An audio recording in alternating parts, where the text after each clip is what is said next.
Hey everybody, and welcome back to another SAC Reviews, where today we are looking at Doom the Dark Ages for the PC, PlayStation 5 and Xbox, with all footage here captured on the PS5. This will be a spoiler-free review as always, with all gameplay shown limited to the first half of the game. From developers at id Software, Doom the Dark Ages is a prequel and the third in the rebooted series of Doom games following Doom 2016 and Doom Eternal. And I feel I need to mention my opinions on Doom in general here up front, but before I do, for any hardcore Doom fans out there watching this, just know I am not the most knowledgeable of the lore, so don't expect much of that here. Now, growing up, I enjoyed the old school Doom games. I thought they were fun, they were never my favourite, but I mean, who doesn't love some mindless action and violence against Demon and Hellspawn from time to time? Then when Doom 2016 rolled around, I gave it a go and I really enjoyed it. So much so that I even ended up getting Doom VFR for the PlayStation VR, and while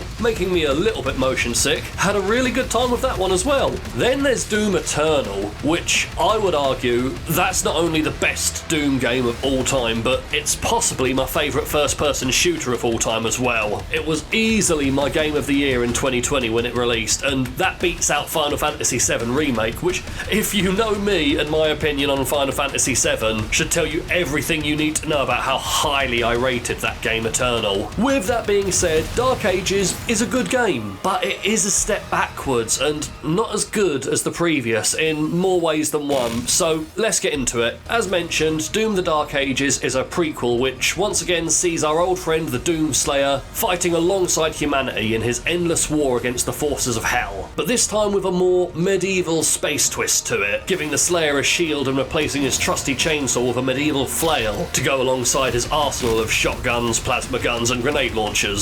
In a world where there are both spaceships and medieval castles, we've got tanks and dragons, with giant kaiju-sized demons fighting giant mech warriors. Dark Ages really does have a bit of everything that you want to see in a Doom game when it comes to the aesthetics and design. It does a good job balancing in keeping that classic modern Doom aesthetic that we've come to know, but inserting enough of this ancient and medieval mysticism to it to really make it stand out visually from both 2016 and Eternal. Even taking you to the cosmic realm for a more Lovecraftian aesthetic towards the second half of the game. It's also a bit shorter and it's an easier game at that, with the campaign taking me roughly 14 hours to finish on Nightmare difficulty as well, which is the hardest difficulty the game has to offer. Excluding Ultra Nightmare and Pandemonium, I mean, they're all the same level of difficulty, the only difference is on Ultra and Pandemonium, if you die, you either restart the level or restart the game, and I don't have time for that, so Nightmare's good enough for me. It's the same level of challenge, just minus the punishment. Gameplay-wise, this is once again very different to the previous games, which I appreciate. I really like how id Software are almost going out of their way to make every Doom game different from the last, where Doom 2016 was, for lack of a better term, a very basic first-person shooter that played a lot like old-school Doom, but with a modern coat of paint. Eternal was a much faster-paced, platform-heavy entry into the series, with each level and challenge arena almost being like a parkour obstacle course that you needed to continuously move through while not stopping your wave of carnage if you wanted to survive. So how does Doom the Dark Ages change things up? It's a lot slower, with a lot less platforming and a big emphasis on melee attacks and parrying, and personally I was not the biggest fan of these changes. I feel there were both good and bad elements to everything here, but really I do think the bad might have outweighed the good on this one for me. When it comes to the speed of the game, this is something that can be adjusted in the performance settings, but I'll leave that for now as I want to talk about that in its own section later on in the review. But the basic game's intended speed is very slow, and with no dash abilities besides from your shield charge, which you can only actually use when you're locked onto an enemy, moving around some of the bigger, more open world like levels and traversing underwater, which you'll do a lot more of than you think you will, it just feels a bit boring and slow.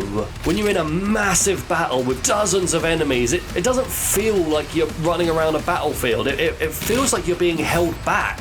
But I do simultaneously like how it almost makes the Slayer feel like a human tank. The way that when you land after a big fall, the sheer impact you make is enough to kill all the demons around you. I like the feel of it. I just don't like the execution. The lack of platforming, I can take it or leave it. There's still platforming in the game with secret areas to find, but it has been stripped way back here from Eternal, where the exploration and secret items and areas to find felt much more based around areas you unlocked with your shield rather than extended platform sections. Then as for the melee and parrying, I did enjoy it, but I feel like its novelty wore off around the halfway point of the game, really. Even when there are specific enemies that you have to engage in this mechanic with, there were multiple times where I just found myself saying, I don't want to be doing this. I want to rip and tear. I don't want to parry and deflect. Also, the parry window, even on Nightmare difficulty, this was way too forgiving. There were several times throughout my run on this campaign where I was playing so sloppy and adamant that there's no way that I made that parry, but I always did. It's really easy, even on the hardest difficulty. And again, this is something that can be adjusted in the settings of the game, which, on that subject, it really does allow you to customise your own difficulty. Like everything from the game speed to the parry window, you can really make it your own experience. But again, after something happened, which I'm about to get into, I really didn't want to mess around with those settings. And before I wrap this up, there's the dragon and the mech sections, which, again, awesome spectacles. When you first get into them, you're thinking, this is sick. I'm the Slayer fighting a Godzilla-sized demon in a mech suit. This is like Pacific Rim.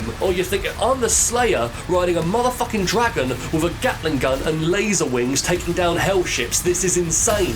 But the gameplay limit to them is so simple and dull that they overstay their welcome almost instantly. The mech fights consist of essentially 3 buttons: light attack, heavy attack, and dodge.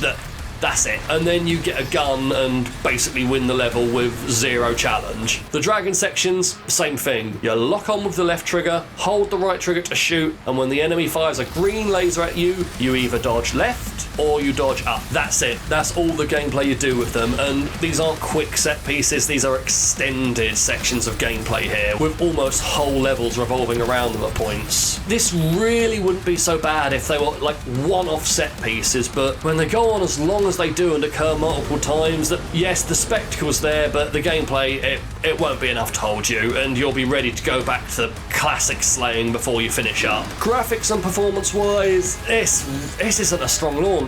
Despite id Software being the developers of the game, after completing it, I had to check whether or not Bethesda actually had a hand in making this, because it feels more like a classic Bethesda launch than a Bethesda published game. Graphics-wise, it looks almost on par with Doom Eternal. You can see a basic upgrade in visuals that made me think this could probably run on a PS4 Pro if they wanted to release it on that. I mean, don't get me wrong, it still looks good, but Doom has never been about good graphics. It's never been about hyper-realism or anything like that.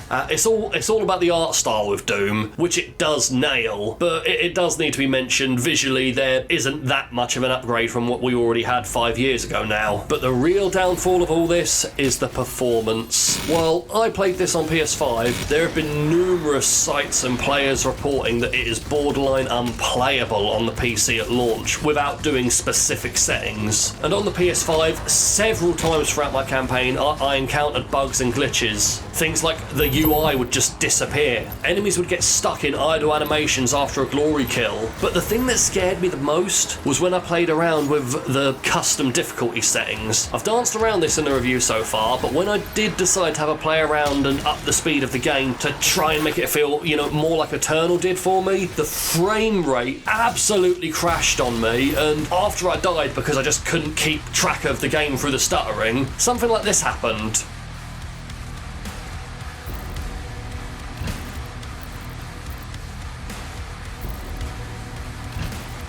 Do you know what scared me about this the most? I genuinely thought my PS5 was broken. It would not respond. I tried using the controller, I even held the off button in place, and it would not respond. In the end, I actually had to unplug the thing and then hold my breath and pray this game hadn't just broke my console. Luckily, it didn't, but I immediately turned the settings back to the default nightmare as the devs intended and put off ever trying to mess with this again. I then had a further 3 crashes throughout my campaign, and another one of those also required me to unplug the console. I wasn't even doing anything too gameplay heavy for that one. I was literally just trying to buy something at one of the shrines, and I got that same unplug it crash again. That's 4 hard crashes in only 14 hours. A crash every 3.5 hours or so. That's really not what you want players to be experiencing at your game's launch. At this point, I know it feels like I'm just dunking on this game, but I have to be honest in my reviews, and this is an area I was prepared for. The sound design in this game, it's a nothing burger. It's there, and that's about it. Mick Gordon is an absolute legend of the video game soundtrack world, doing the music for games like Destroy All Humans 2, the new Wolfenstein games, and yes, Doom 2016 and Doom Eternal. His absolute bone-crushing, head-splitting riffs are one of the things that made those first 2 Doom games so as iconic as they were.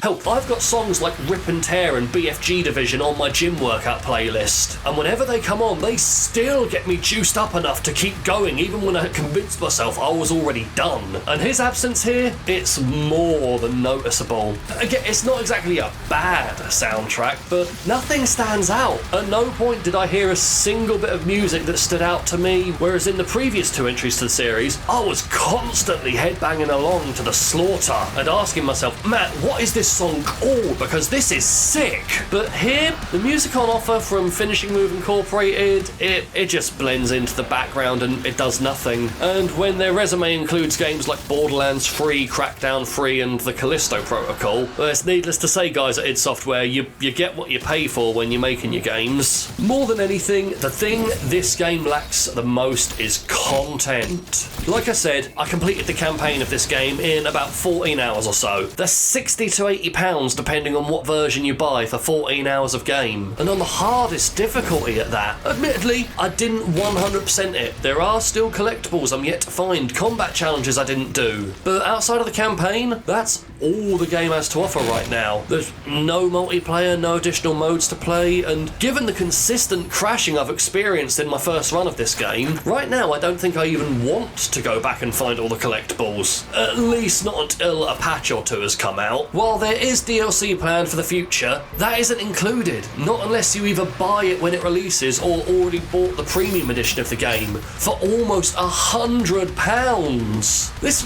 really isn't acceptable in today's financial climate. I know that studios are desperate to raise the price of games and break that 100 margin, but if they want to do that, they need the content to back it up. This might be an unfair comparison. Hell, this is an unfair comparison. But I bought Expedition 33 3 weeks ago for almost half the price of this, and that game has got minimum 4 to 5 times the amount of content in terms of game size that this one does. It has side activities, hidden bosses, everything you can think of from a studio that is a fraction of the size of this one, and given the difference in the studios, I can only imagine the difference in budgets these games had. And for a more fair comparison, let's look at their last game, Doom Eternal. The game they released about 5 years ago was cheaper, its campaign was at a similar length, but it also had a multiplayer component at launch. Now, I'll be the first to admit, Doom's multiplayer never been the best, but at least it's more content and it was there. They also eventually added a horde mode to the game, which is something I pray is on the way for Dark Ages and soon as a free patch update, because it desperately needs something more for players to sink their teeth into. All in all,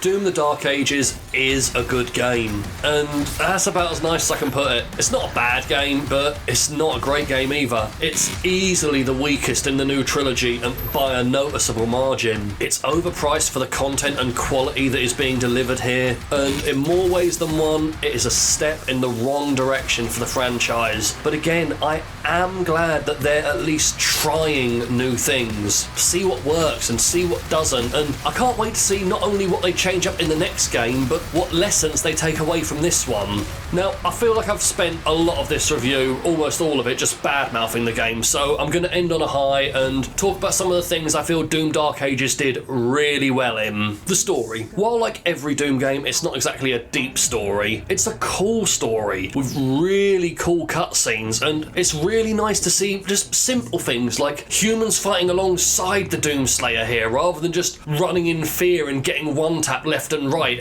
They actually play a role in this. And it was really cool seeing the almost rock, paper, scissors game between the humans, the forces of hell, and the Makers, especially at the beginning of the game when the Makers are actually controlling the Slayer and keeping him on a leash. Really cool stuff. The level variety was a big step up as well. Normally, all we really get to see in Doom is hell and various destroyed hellscapes. So being able to see medieval castles, forests, and Lovecraftian worlds was a really nice change and needed bit of variety here. I think if you're a fan of Doom in general, or just like the look of this one and want to try it out, I would definitely recommend it, but I'd also say you should probably wait until it goes on sale or the price drops for it, and most importantly, wait for a patch or two to fix some of these crashes and general issues and hopefully add a bit more content. I want to rate this game higher, I really do, but I feel it's launched in such an unpolished and empty state, it needs to be knocked down another notch. So with potential to grow higher beyond this through patches to fix the performance and hopefully some free content outside of the DLC through patches, I'm giving Doom the Dark Ages a 3 out of 5. I mean, it's alright, like... So, have you played Doom the Dark Ages yet? Where does it rank in your opinion of the trilogy so far? Am I being a bit harsh in my review here, or do you think it's justified? Let us know your thoughts in the comments below. Don't forget to like, subscribe, and as always, thanks for watching.